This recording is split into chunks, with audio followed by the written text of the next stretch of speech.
Hey guys, welcome to Ammu's tales. അപ്പോൾ ഇന്ന് നമ്മുടെ കോളേജിൽ വനിതാ മിസ് കേരളയുടെ ഓഡീഷനാണ്. അപ്പോൾ ഞാനാണ് കേട്ടോ രാവിലെ ഡ്രൈവ് ചെയ്ത് വന്നത്. അപ്പോൾ എൻ്റെ സീനിയേഴ്സും ഫ്രണ്ട്സും ഒക്കെ എൻ്റെ പെർഫോമൻസ് കാണാൻ വേണ്ടി വന്നിരിക്കുകയാണ്. അപ്പോൾ എൻ്റെ ഇന്നത്തെ ഡ്രസ്സും ലുക്കെല്ലാം സ്പോൺസർ ചെയ്തിരിക്കുന്നത് നമ്മുടെ കതിർമയാണ്.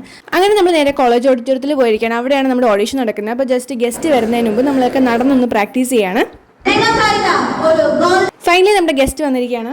കേരളത്തിലെ തന്നെ ഏറ്റവും വലിയൊരു പ്രസിദ്ധീകരണമായ വനിതയുടെ മിസ് കേരള ടൈറ്റിൽ കോമ്പറ്റീഷന്റെ ആദ്യത്തെ ഘട്ടം നമ്മുടെ ഇവാനിയോസിന്റെ ഓഡിറ്റോറിയത്തിൽ കല്യാണി അജിത് മാം ആണ് നമ്മുടെ ഗസ്റ്റ്. നമ്മുടെ ജഡ്ജസും കണ്ടസ്റ്റൻസ് ഒക്കെ ഓൾ സെറ്റ്. അങ്ങനെ റിസൾട്ട് അനൗൺസ് ചെയ്യുന്ന ഗ്യാപ്പിൽ ഡാൻസും പാട്ടും ഒക്കെ ഉണ്ടായിരുന്നു. ഫൈനലി ഗൈസ്, അങ്ങനെ ടോപ്പ് 10 ഞാൻ സെലക്ട് ആയി. അങ്ങനെ ചെസ് നമ്പർ 4 ആയി. അങ്ങനെ വോക്ക് കഴിഞ്ഞു, ക്വസ്റ്റ്യൻ ഒക്കെ കഴിഞ്ഞു. അങ്ങനെ ഫൈനലി നമ്മുടെ രജിസ്ട്രേഷൻ ഫോമൊക്കെ ഫില്ല് ചെയ്ത് കൊടുക്കുകയും ചെയ്തു.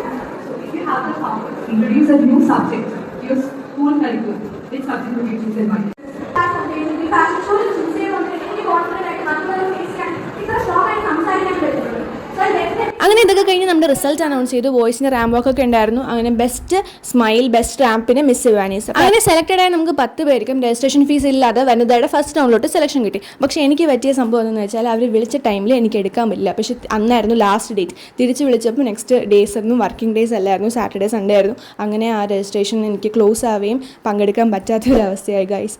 അപ്പം ഓഡിഷനൊക്കെ കഴിഞ്ഞിട്ട് ഞാൻ വന്നു നേരെ നമുക്ക് നെക്സ്റ്റ് സ്പോർട്സ് ഡേൻ്റെ പ്രിപ്പറേഷനാണ് ഇവിടെ കാണുന്നത്. വയ്യാന്ന് പറഞ്ഞ് എല്ലാവരും ഓടിക്കളയ്ക്കും.